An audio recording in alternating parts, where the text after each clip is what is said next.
वो हमास नेता इस्माइल हनीये ही था जिसने कथित तौर पर हाल ही में इजरायलियों पर अचानक हुए हमले का आदेश दिया था, जो जल्द ही एक पूर्ण युद्ध में बदल गया जिसमें हजारों लोग मारे गए।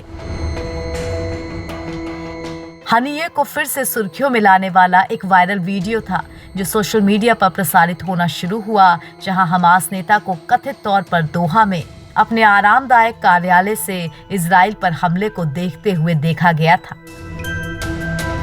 कौन है इस्माइल हनीये?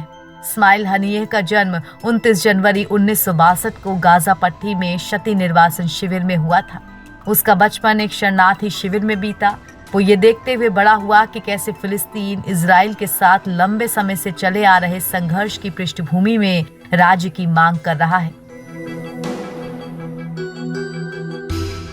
उसने अपनी स्कूली शिक्षा निकट पूर्व में फिलिस्तीन शरणार्थियों के लिए संयुक्त राष्ट्र राहत और कार्य एजेंसी UNRWA की देखरेख वाले प्रतिष्ठानों में की।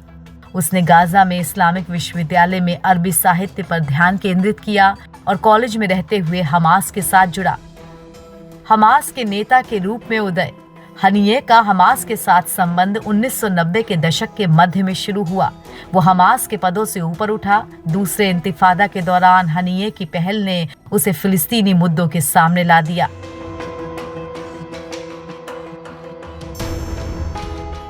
दूसरा इंतिफादा यानी तीव्र फिलिस्तीनी इजरायली संघर्ष की अवधि, जो सितंबर 2000 में शुरू हुई और कई वर्षों तक जारी रही।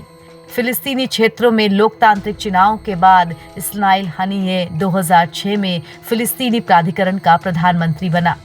14 जून 2007 को राष्ट्रपति महमूद अब्बास ने फतेह हमास संघर्ष के चरम के दौरान हनीये को उसके पद से हटा दिया।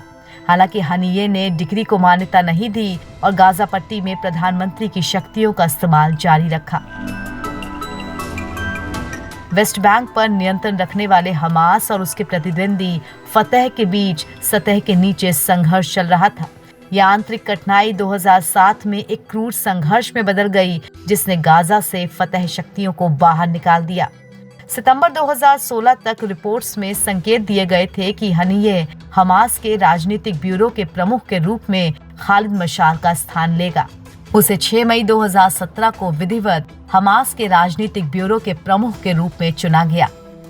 इसके अलावा हनीये और हमास इसराइल के साथ झड़पों से जुड़ा रहा, जिसमें विभिन्न सैन्य प्रदर्शन भी शामिल हैं, जिससे गाजा पट्टी में मरने वालों की संख्या और व्यापक विनाश हुआ था। हनीये को इजराइल के खिलाफ फिलिस्तीनी विद्रोह में शामिल होने के कारण विभिन्न अवसरों पर इजरायली अधिकारियों द्वारा पकड़ा गया और डिपोर्ट भी किया गया। हनीये ने फर्स्ट इंतिफादा में विरोध प्रदर्शन में भाग लिया और इजरायली सैन्य अदालत ने इसे जेल की सजा दी। उसे 1988 में इजराइल द्वारा फिर से हिरासत में लिया गया और 6 महीने के लिए जेल में डाला गया। फिर 1989 में 3 साल की कैद हुई।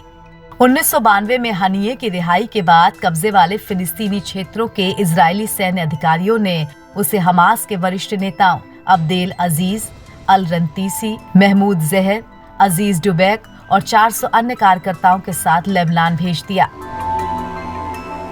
कार्यकर्ता 1 साल से अधिक समय तक दक्षिणी लेबनान में मार्ज अल जौहर में रहे, जहां BBC न्यूज के अनुसार हमास को अभूतपूर्व मीडिया एक्सपोजर मिला और वो दुनिया भर में जाना जाने लगा।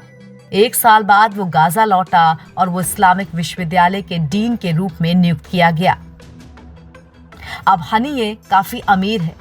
रिपोर्ट से पता चलता है कि वो मिस्र से गाजा पट्टी तक बिलों के माध्यम से प्रवेश करने वाली सभी चीजों पर 20% कर से अपनी कमाई करता है। फिलहाल हनीये कतर में एक असाधारण जीवन शैली जी रहा है। हमास के भीतर हनीये का नेतृत्व चल रहे इजरायली हमास युद्ध में महत्वपूर्ण भूमिका निभा रहा है।